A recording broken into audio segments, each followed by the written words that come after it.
interrupt this program for a live special report from KGRD TV News. Here's David Jennings.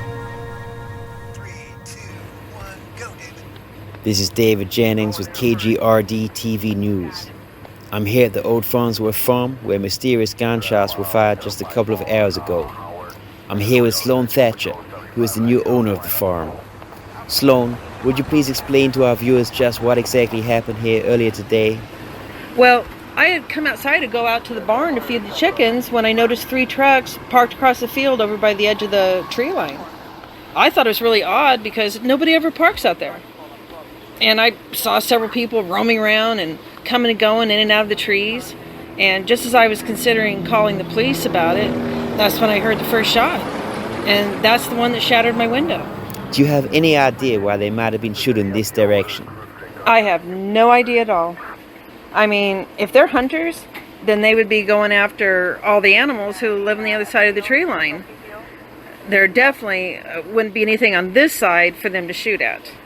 The only thing I could think of is maybe someone was firing off some kind of a test shot. But even if that's what it was, why would they pick this direction? And where were you when the shot hit your window? I was right here next to the porch. I had just come out the front door when I saw the trucks in the field. It was just a few seconds later when I heard the shot, and then my window shattered.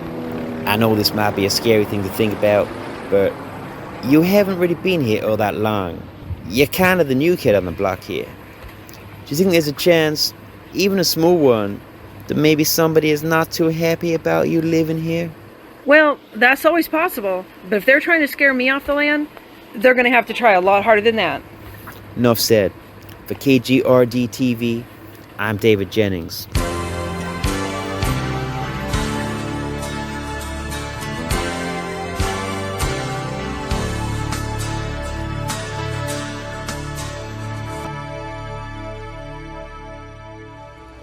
So now that we have a plan, what's the first step?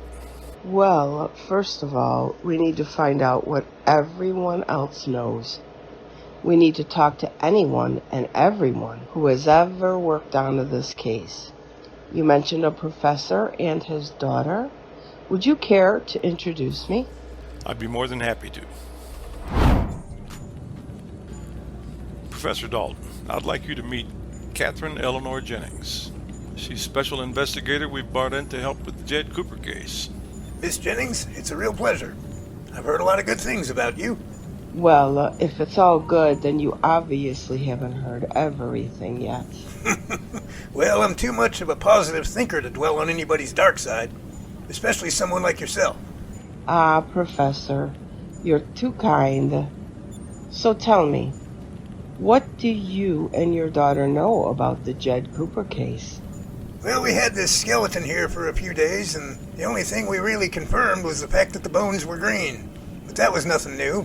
The captain here already knew that much. My daughter contacted a man up in Canada who might know more, and she was on her way up there to see him when the earthquake hit and put the woe on the whole program. So the bottom line is, we really didn't get very far. So this man is up in Canada. Who is he? Well, my daughter's the one who talked to him, so if anybody knows anything about him, she'd be the one to talk to. And where can I find her? Well, she'd be at my house right about now.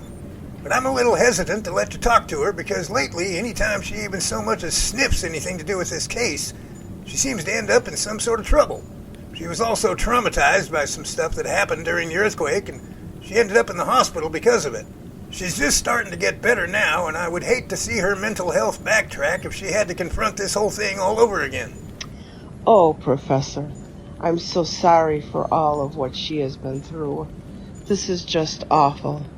Well, I certainly don't want her to get any worse, but I still need to know how to get in touch with this man in Canada.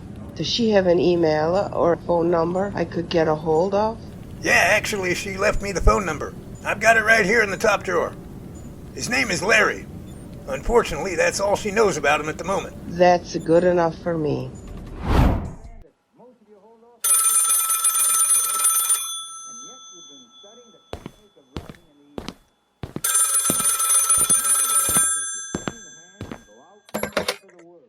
Yes, who's this?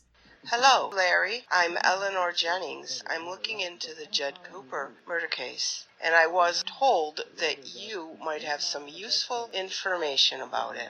I got a call a few days ago from a lady who was supposed to come up here and see me, but she never showed up. Yes, her trip to you was stopped due to an earthquake, so I'm taking her place. Would you like to tell me whatever it was you were going to tell her? Well, like I told her, I don't really like to talk about this kind of stuff on the phone. Somebody tried to poison me last month, and I'm 100% sure it was because I was talking about old Jed in the wrong place at the wrong time. So I'm pretty wary of speaking on the phone about him. Well, I can understand that. How about I come and see you? I have a much faster way of getting there that will bypass any earthquakes that might pop up. Are you up for a visitor? Well, I suppose that'd be all right. I'm not as sick as I was a few days ago, so I'm pretty sure I'll most likely still be alive when you get here. I'll be there this afternoon.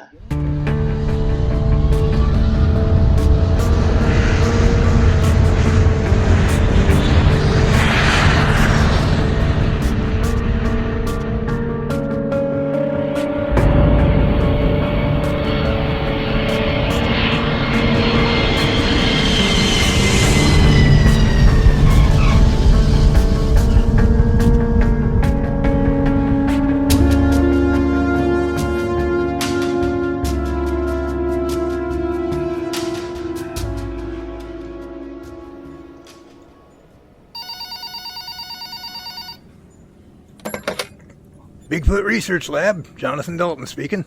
Hello, Professor. Captain Willis. Hey, Captain. How goes it? Oh, it's going. Not sure where it's going, but it's going.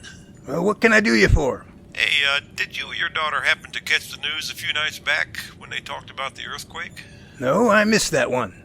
Well, I have access to the video they used, and I think you and your daughter should see it. What's it about? Well, on one hand, it's about the earthquake that occurred a few days ago. But on the other hand, it has to do with something that you, me, and your daughter are all deeply involved in. You don't say. Yes, it's something highly unusual, even by our standards. It shows the earthquake and the giant crack in the ground opening up like a zipper, and it actually shows her car as it came to a stop. Well, that's all very interesting, Captain, but what is it about it that's so important? I think I'd rather leave that a mystery for the moment. All I can tell you for now is something happened to her that day that I don't think she's currently aware of. Oh, really? Well, I'll tell you, Captain. She was traumatized by that whole thing, and she ended up in the hospital from it. Oh, I'm sorry to hear that. Yeah, it really shook her up pretty bad. She's out of the hospital now and doing a lot better, but it really rattled her cage for a while there. Well, even though she's over the trauma, it's been my experience that people often don't get over it all at once. It happens in waves, little here, little there. So even though she may seem fine right now, there could be more trouble ahead. That's why I think she needs to see this video. I really think it could help her a lot. Maybe even prevent some of that trouble. Well, in that case, what do you say we get together at my place tonight? Say 7 o'clock. Sounds good, Professor. I'll be there.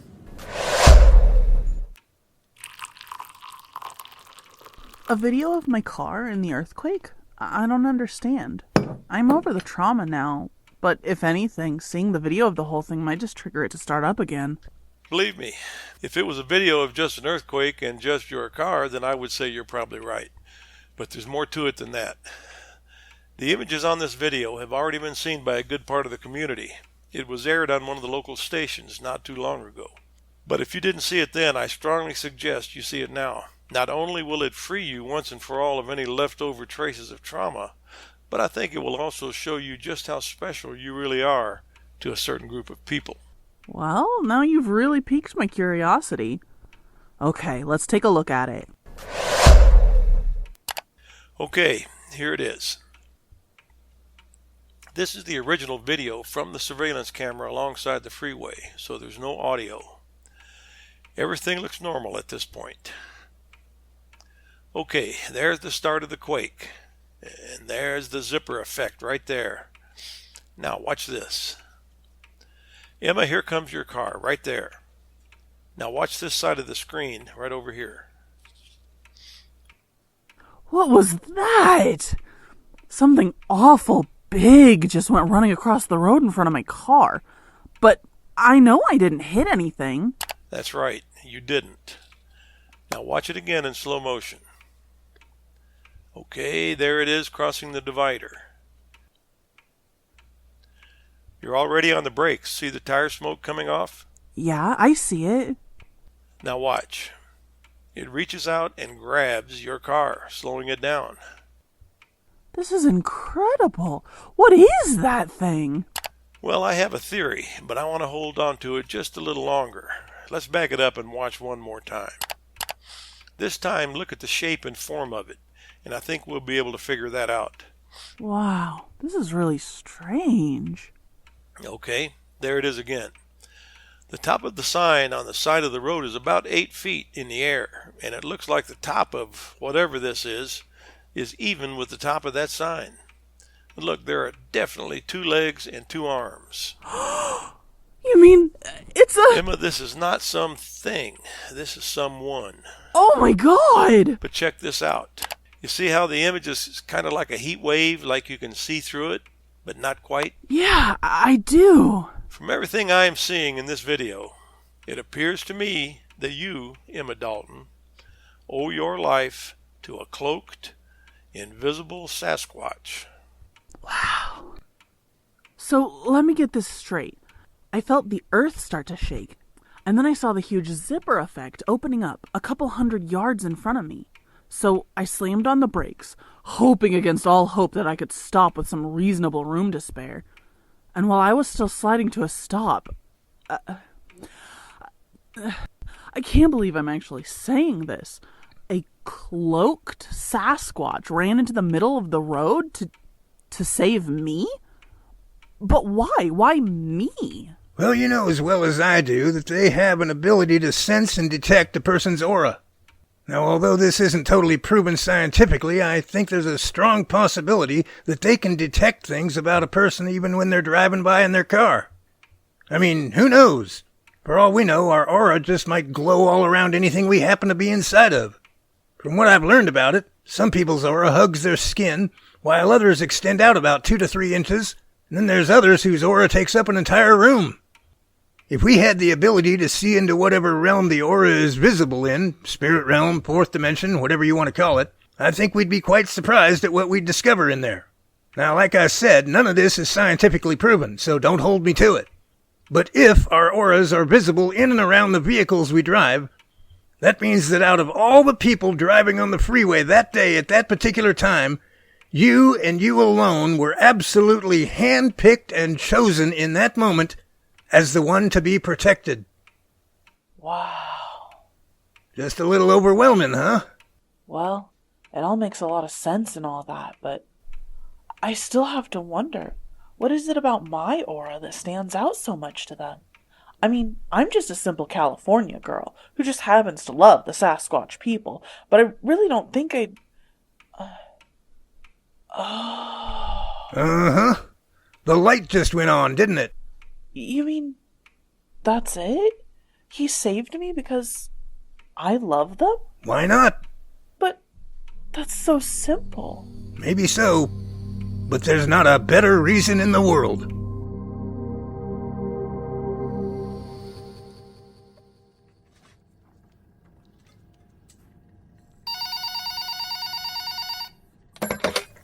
Bigfoot Research Lab, Jonathan Daltin speaking. Professor, Captain Willis. Yes, Captain, what do you know? Well, I know the Jed Cooper murder mystery is about to be solved. Really? Well, that Jennings girl sure didn't waste any time, did she? Well, she admitted to me that she really didn't do all that much. She says it just happened to find the right person who had all the answers. Is that so? Well, I'd sure like to sit down and have a chat with her about it. Well, that's going to be a mite difficult to do. Oh, yeah? Why's that? Professor, she's gone.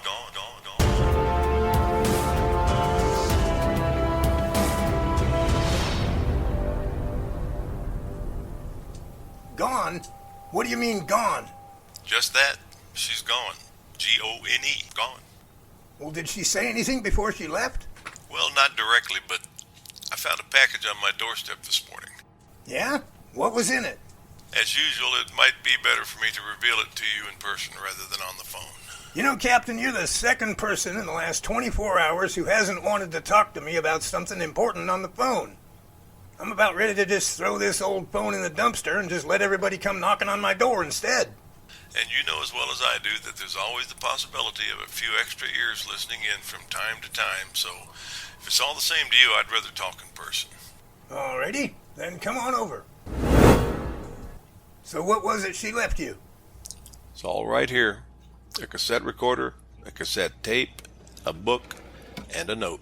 What's the note say? It says, "Sorry to drop in and run like this. I really wanted to stay longer, but I have a family emergency to attend to. The mystery is solved. Listen to the tape, then read the book. Everything you need to know is here. Regards, Eleanore, Cat Jennings." Well, how do you like that? I guess all our answers are right here in front of us. It would seem so. A cassette recorder, a tape, and a book, huh? She certainly likes doing things the old-fashioned way. A woman after my own heart. Well, let's get the cassette out here and take a listen. Let's see what kind of answers she came up with. The label on the tape says Larry Cooper. That must be the Larry you were talking about. She must have had a talk with him, and it's all on the recording. Well, let's take a listen and see what we find. We'll just slide it on in there and let's see how we go here. You ready? I'm ready as I'll ever be. Okay then, here we go. So tell me, Larry, what do you know about Jed Cooper? Well, first thing you need to know is I'm his nephew. So being a family member, I just happen to know a lot more about him than most everybody else. And what exactly do you know? Well, I haven't told anybody this before. It's something I've been holding on to for a lot of years now. Back in my younger days, I spent a lot of time with Uncle Jed. I got to know a lot of his friends, as well as his enemies. Well, after Uncle Jed was gone, I gave everything a lot of thought. And that's when I decided to write a book about him. The Jed Cooper story by Larry Cooper. I wanted the truth to be known. I wanted to expose his murderer. Unfortunately, after I published the book, I started getting death threats. Once that started happening, the life preservation side of my brain kicked in pretty hard after that, so I took the book off the market and basically put them all on recall. I had all of them sent back to me, and I burned every single one of them. Except this one. This one here, the only copy left in existence. You can have it if you want it. It'll be better in your hands than in mine.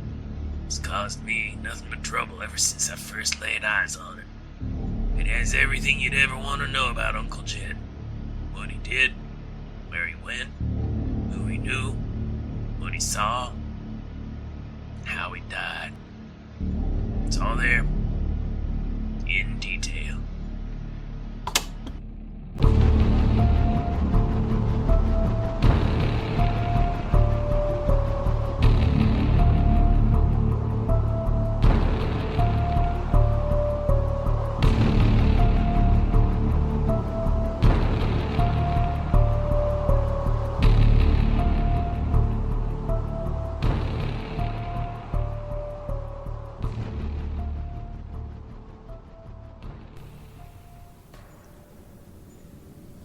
Well, I'll be.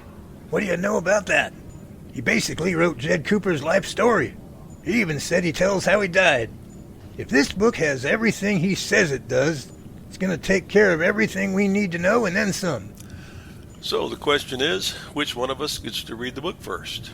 Well, she left it on your doorstep, so I assume she intended for you to read it.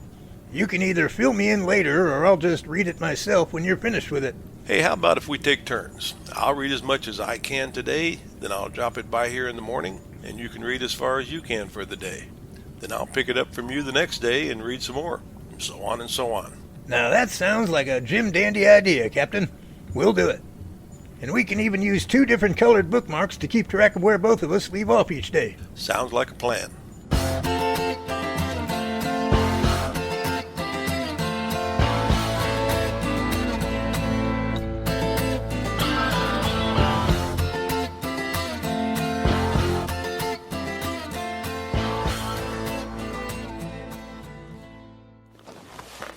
take a look at this book. The Jed Cooper Story by Larry Cooper. My name is Larry Leroy Cooper, the nephew of Jed Cooper. Not too many people know old Jed, nor me for that matter. We're not famous or rich by any stretch of the imagination. We're just two country folk who happen to have had some remarkable experiences in our lives. Between the two of us, I think Uncle Jed had the more fascinating life. He saw things and did things that at the time I could only dream about. But out of all his experiences, there were two of them that stand out above all the rest. One I'll talk about here and now. The other I'll save for later. But the two of them are very much connected. The first one I heard about from Uncle Jed himself when I was a teenager. It happened 35 years before I was ever even thought of. According to Uncle Jed, it was the summer of 1865, and another typical hot day in Brooksdale. Uncle Jed lived in a cabin about 20 miles east, Brooksdale proper. He liked his privacy, so living in the middle of the woods with just the animals was very fitting for him. One day, he was going outside to tend to his garden, which was right next to the cabin. According to Uncle Jed, he came out the front door of his cabin, which is actually the only door, and he went around the side of the cabin where his garden was. As he rounded the turn, he saw something that pretty much set the remainder of his life on its ear. It was a 9-foot, hair-covered, human-looking creature of some sort. Now, old Jed wasn't scared of nothing. In fact, the way he told it, he yelled at him and told it to get out of his garden. Get out of here! He even threw a couple of tomatoes in his direction. Of course, you have to kind of take that with a grain of salt, as they say, because old Jed was kind of a story stretcher. But anyway, the creature looked over at him, seemed more annoyed than anything else. They stared at each other for a minute or so. Then the creature sort of wandered off into the trees, trampling a few more tomato vines in the process. Later, upon investigating, Jed found several 20-inch footprints in the soft garden soil, along with about a dozen dead tomatoes.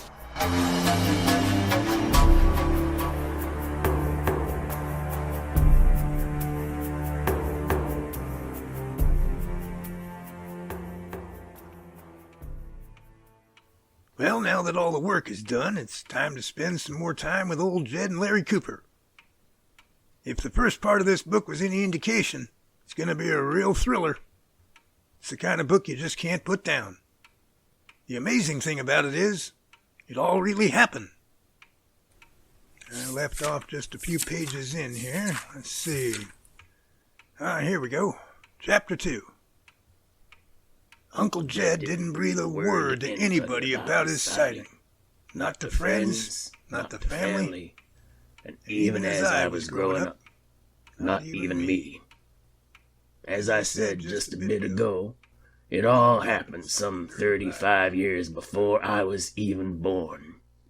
But I didn't know about it until I was 15 years old. For about a year prior to that time, Uncle Jed was getting really antsy.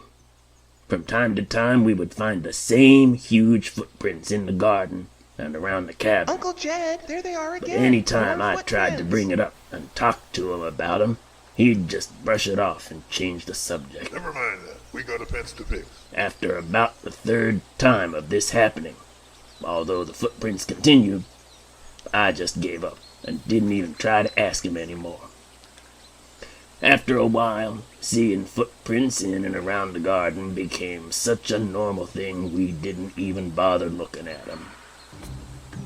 While all this was going on, I happened to notice that we had ourselves a neighbor about a quarter mile up the creek from us. They had built themselves a small cabin, very similar to Uncle Jed's. As a young teen, I had a very keen interest in mystery novels and investigative-type stories, so it was no surprise when I began to apply what I had been reading in those mystery books to whatever was going on in front of me. When I wasn't in school or doing my chores, you could find me up on the hill, overlooking both Uncle Jed's cabin as well as our neighbors.